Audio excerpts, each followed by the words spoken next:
নতুন বাসা এখনো কিন্তু গুছানো হয়নি। কি কি সমস্যার মধ্যে আমরা চলতেছি সবগুলোই কিন্তু এই ভিডিওতে বলবো। তো কালকে রাত্রে রান্না করছি, হালকা পাতলা কিছু ডিম ভেজে ভাত খেয়েছিলাম। আর এখন আজকে সকালের নাস্তা আর দুপুরের জন্য কি আয়োজন করতেছি সেটাই কিন্তু আজকে তোমাদের সাথে শেয়ার করতে চলে এসেছি এই ব্লগে। তো পুরো ব্লগ দেখলে তোমরা বুঝতে পারবা যে কতটা গুছানো হয়েছে রুম আর কি কি সমস্যার মধ্যে দিয়ে চলতেছি। তো দেখো এখানে আসার পর কিন্তু কারেন্ট থাকে না, কারেন্ট প্রচুর চলে যাচ্ছে। হয়তো বা 1 ঘন্টা কারেন্ট থাকলে 3 ঘন্টাই থাকে না। তো যে সময়টাই কারেন্ট থাকে তখনই কিন্তু রাইস কুকারে আমি ভাত রান্না করে ফেলি। গ্যাসের দাম তো প্রচুর এখন, তো সেই জন্য রাইস কুকারটা আমি মিনি রাইস কুকার নিয়েছি, কারণ একটা মানুষ আমি আর আমার মেয়ে। আমার আগের ভিডিও যারা দেখেছো তারা অবশ্যই জানো। তো সকালে হালকা পাতলা নাস্তা করার জন্য ডিম সিদ্ধ করেছি আর মিষ্টি আলু সিদ্ধ করেছি। এটা কিন্তু রাইস কুকারে ভাতের উপরে দিয়ে আমি সিদ্ধ করে নিয়েছি। দেখতে পাচ্ছ যে রাইস কুকারে ভাতের উপরে কি সুন্দর সিদ্ধ হয়েছে, আর নিচে এই যে ভাত। এটা আমি রান্না করেছি দুপুর এবং রাত্রের জন্য। দুপুরে খাবো, রাত্রে খাবো, একেবারে রান্না করে ফেলেছে, কারণ দুপুরে তো কারেন্ট পাবো না। কারেন্ট প্রচুর সমস্যা করতেছে, আর রাইস কুকারে একবার বসানোর পরে কারেন্ট চলে গেলে আবার গ্যাসে নিয়ে বসাতে হয়।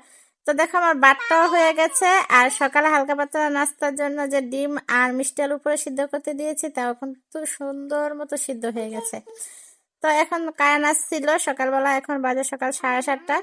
তো আমি 7:30 বাজে রান্নাটা করে ফেলছি। এই তো। আর এটা হচ্ছে ক্যাম্প থেকে নিয়েছি এই রাইস কুকারটা, দেখো। আর এটা অটো সিস্টেম, রান্নার পর অটো বন্ধ হয়ে যায়। সব রাইস কুকারই অটো থাকে, তা কিন্তু এই রাইস কুকারটা ব্যবহার করে আমি খুবই ভালো ফলাফল পাচ্ছি। দেখো কি সুন্দর সিদ্ধ হয়েছে, একটু কাঁচা নেই, মানে একদম স্মুথ ভাবে। চুলায় অথবা সিদ্ধ করলে এরকম সিদ্ধ হতো না। আর দুপুরের জন্য নিয়েছি এখানে আলু কেটে নিয়েছি আর ভেন্ডি কেটে নিয়েছি। এখান আলু দিয়ে ভেন্ডি দিয়ে তরকারি রান্না করব পাবদা মাছ দিয়ে।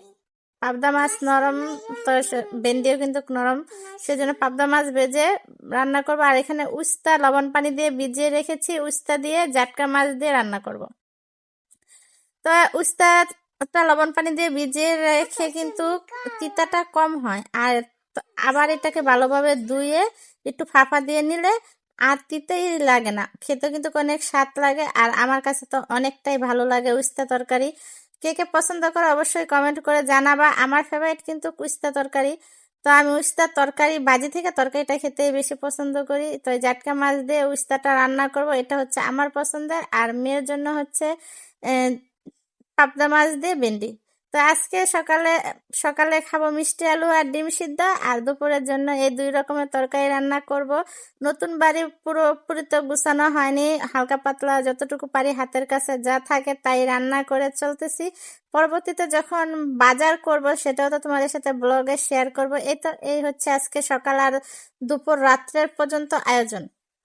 তো ধন্যবাদ তোমাদের সবাইকে তোমাদের মূল্যবান সময় নিয়ে ভিডিও দেখার জন্য। আর এখানে ধনিয়া পাতা, কাঁচামরিচ, আর এটা চুলা, এখানে গ্যাসে রান্না করি। তো ভালো থেকো, সুস্থ থেকো, আল্লাহ হাফেজ, আবার দেখা হবে।